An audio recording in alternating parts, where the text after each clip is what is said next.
Yo, hello guys and welcome back again to another WordPress tutorial.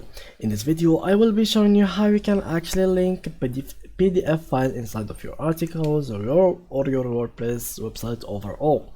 So to start with this tutorial, first of all I want you to go and open the WordPress dashboard. Sorry guys, I have to close this. Okay, so to do that, please go ahead and open wordpress.com/wp-admin, and right after that this page will be open for you.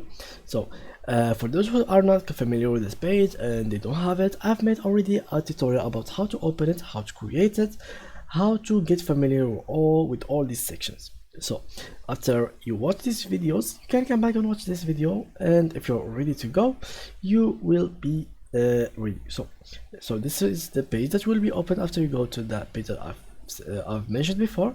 Here you put your username and here your password. After you log in, this page will be open for you. So what you'll have to do is go over here to media, and you can go and add new. For me, I don't have a PDF file, so let's search for a PDF file. Or let's check if I do have, wait, I think I do have a PDF file. So let's go here, documents. Okay, here I have a PDF file, so here it is.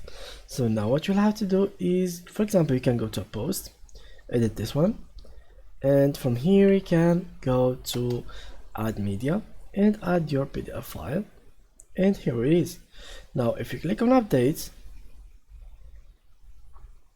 and we go here and we scroll down, we click on this one, it will be opened for us. Here is the PDF file, and yeah guys, that's how you can actually add the PDF file. Using this method you can add even more files, not only PDF files, because it's called media, so you can add video files, audio files, images, and much more.